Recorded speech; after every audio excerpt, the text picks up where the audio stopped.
The Road to Revolution, 1774 through 1776.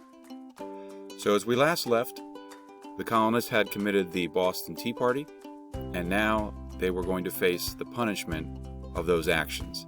So the first one in 1774 is going to be the passage of the Coercive Acts, or also known as the Intolerable Acts to the colonists. If you're unfamiliar with the word coercive, here's just a short definition. Coerce means to compel, to act, to achieve by force or by threat. So that's why the British government would call it the Coercive Acts. The Boston and American patriots would start to refer to it as the intolerable, that they could not stand these acts. So what are they? Simple. They are laws meant to punish Boston for the Tea Party. They close the port, they move in ships to basically block in things going out and anything from leaving. So that's one part. Second, the colonists are also suspended from having town meetings. Their rights are curtailed. And quartering of troops is allowed. The quartering of troops is the idea that private citizens are required by the British government to both house and feed British troops. That was what the Quartering Act was allowed to be committed here in Massachusetts, most specifically Boston. The colonists' reaction, obviously they are upset. They said their rights as Englishmen were violated. The idea of man's house is his castle. And finally, the reason for all this was for the British government to force the citizens of Boston to pay for the destroyed tea. Approximately 10,000 British pounds. Today it would be about $1 million worth of destroyed material. So as we move on, when these acts were passed, the Americans then decide that they must react to the British reaction. And another event of 1774 on your road to revolution is the creation and the calling of the First Continental Congress meeting in Philadelphia. So in the picture here, you'll see this is where the men met, 56 of them from 12 of the 13 colonies. And this is the way it looks today down in Center City, Philadelphia. The structure still stands. So let's take a look at what it was. As I just went over, 12 of 13 colonies are represented. Georgia does not show. It's too far for them to go. The point of this meeting is simple. Create a plan, create a strategy to resist, just resist British authority. They are not talking about freedom. They're not talking about independence. They're just talking about standing up to British authority. So how's that going to then react with the colonists? Well, the colonists and colonies, realize they need to work together. Instead of it just being Massachusetts versus Great Britain, it needs to be all of them working together. So what they do is they come up with a statement of grievances, a list of complaints that they have against the king and Parliament. They go back to their old tried things of a boycott on British goods, and then they get a little bit more militaristic, and they start to form militias. Militias, of course, are volunteer defense units found throughout the colonies. Now, these defense units and these militias start to stockpile weapons, stockpile gunpowder, and the British that are there and the redcoats that are in Massachusetts start to realize that that is a threat. And so their spies try and figure out where these rebels, these people, are arming themselves. And that leads to the next event of 1775, and that would be the first firing and battles of the American Revolution at Lexington and Concord. In this image here, you can sort of see this actually was drawn by a person who was there. This is technically Lexington Green. Lexington Green is a large open area that farmers and townspeople would use as a common space to graze animals, those type of things. And so that's where these colonists, these militiamen, these Minutemen formed to basically stand up to the British as they were on their way marching out to Concord to get guns and ammunition. The British deployed a part of their army to deal with these rebels, and what happens next, of course, is the first shots of the American Revolution. So, as we said, it's the first battles, not full-scale pitched battles, but pretty much more sort of a clash back and forth, not lasting more than a few minutes. It is occurring on April 19th, 1775. One village in the morning, that would be Lexington, and then they marched on, meaning the British, to Concord at noon. So the battles that occur on the morning of the 19th are preceded the night before by, of course, the famous ride of Paul Revere, William Dawes, and one other gentleman to basically warn the approaching British that they were coming that night. So we go to the next screen here. You can sort of see the ride happens the night before, so late in the 18th into the 19th. Paul Revere, William Dawes, and a man by the name of Samuel Prescott are actually called out to warn the countryside of the moving regulars that are coming out their way. The reason why I use this picture of my kids is in the background. This is Paul Revere's home. It's the oldest structure still in Boston today. So I just thought I'd include that there. So he was a pretty prominent, well-to-do merchant of Boston. If you did your share on watching the Ride of Paul Revere video, they talk about the Old North Church. And so this Old North Church had a very high steeple. You can sort of see the glass pane windows up here.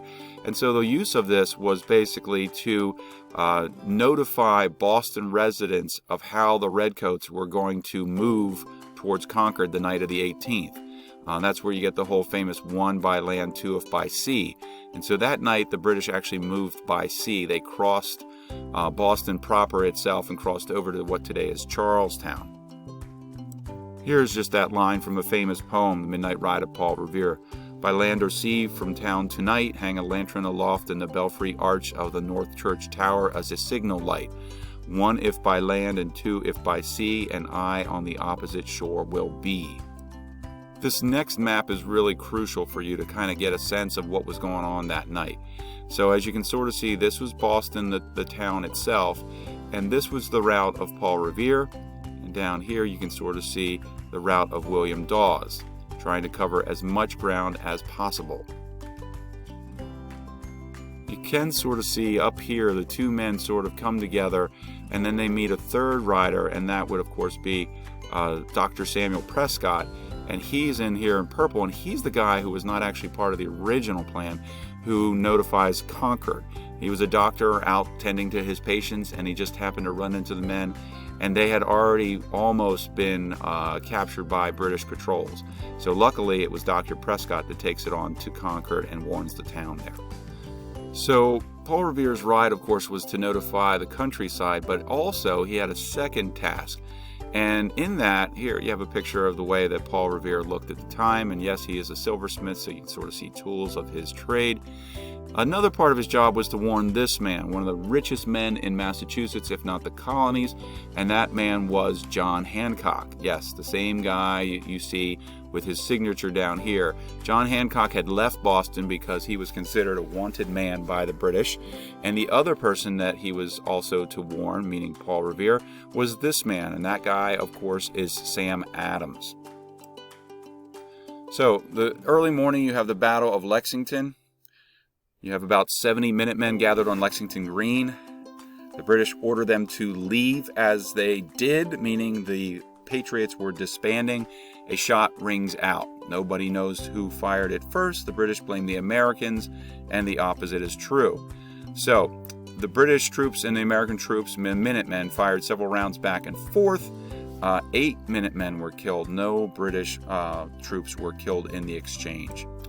This action between the British Redcoats and the American Minutemen will be immortalized in a poem, and that's where you get the phrase, "They fired the shot heard round the world." Okay? In the next picture you can sort of see, this was Lexington Green, these would be the American Minutemen, and in the background you can sort of see the British regulars. This next slide, you can sort of see it. This is by Ralph Waldo Emerson, a very famous poet that you guys will learn about in high school. And I'll just ask you to pause it and read it to yourself. So when they dedicated the statue, Emerson was the one who had the poem, what would be known as the Concord Hymn. And it's literally at the base of this very iconic picture that most Americans tend to think of as this stereotypical Minuteman. I'm just going to quickly go through these next pictures here. This is Battle of Lexington, some of the later artwork that you can sort of see, kind of confusion. These are obviously reenactors firing. You sort of see one of the things that they instruct them is to close their eyes, not making great target practice. But then they move on. The British Army moves further down the road to the place where they heard that there's gunpowder, and that would be the town of Concord. So they march to Concord, and when they get there, they do find a little bit of ammunition. They seize some guns, but there is a skirmish outside of the town near the Old North Bridge, and that shows up sometimes on maps. There is where the colonists fired and killed several redcoats in that exchange. And then the Americans fire at the retreating redcoats as they now have to march somewhere between 15 and 20 miles back to Boston. Here is the Old North Bridge. No, it is not the original one. This is the one that's built, recreated to look the way it did at the time of the event. So this was April.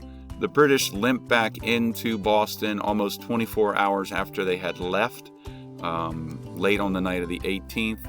They come back. They had suffered several hundred people wounded, some killed, and things kind of calmed down a little bit from there. The next major event is again another one in 1775, and that will be the Battle of Bunker Hill. So the Battle of Bunker Hill is probably recognizable to some, maybe not many, but it's a very famous battle because it actually takes place before Americans actually declare their independence. So, taking some time here to look at some imagery, Battle of Bunker Hill, yes, it does occur on a hill outside of the town of Boston, across the river, across the bay, across the harbor, and you can sort of see here in this imagery here that the British have to basically march up the hill where the Americans had basically created this type of wall of dirt as an entrenchment, and the British realized that they would have to march off and knock them off the hill. So that was basically the Battle of Bunker Hill. So as we look at these next pictures, yes, it looks a lot like the Washington Monument. Okay, it's an obelisk. And yes, there's this guy, Colonel John Parker, I believe, is the guy here. And Bunker Hill actually is a weird name for the monument because it doesn't sit on Bunker Hill. It actually sits on Breed's Hill, where the battle took place. Okay, I'll talk about that in a second. So let's get this straight. What was it? What was the Battle of Bunker Hill? Well, it's different than Lexington and Concord in that it was the first major battle of the war. We're talking about several hundred, if not more than 1,000 Americans and about 2,000 to 3,000 British. So it happens on the outskirts of Boston. This occurs in June, so the last action had been April. It's actually a fight over Breed's Hill that the British won because they were able to push the Americans off that hill. But the British suffer incredibly heavy. Now you look at 1,000, and sadly we don't think of 1,000 as a lot. But back in Revolutionary times, that was a tremendous amount of carnage in one battle. So let's explain why it's messed up, and it's actually on Breed's Hill, but they call it the Battle of Bunker Hill. In the next slide, if you can look at the highlighted spot here, you see where Bunker Hill is. It's actually higher than Breed's Hill, but Breed's Hill was closer to the water. So the Americans fortifying at night in the dark, they thought it was more important to be closer to the water and the small little village of Charlestown. So they fortified Breed's Hill.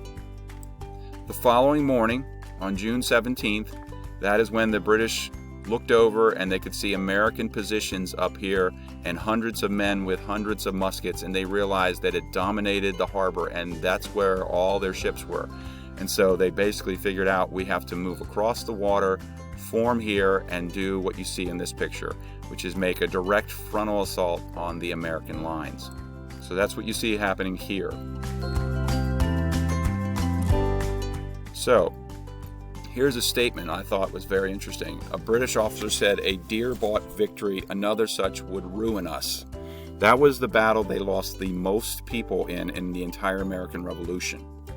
So how do the colonists react to the Battle of Bunker Hill? Well, they showed themselves and others that the colonists were literally willing to fight and die for this cause. And what it also did is it made people decide which side they're going to side with, a patriot or loyalist. I'm going to stop right here and do our second part of the next part of the Road to Revolution.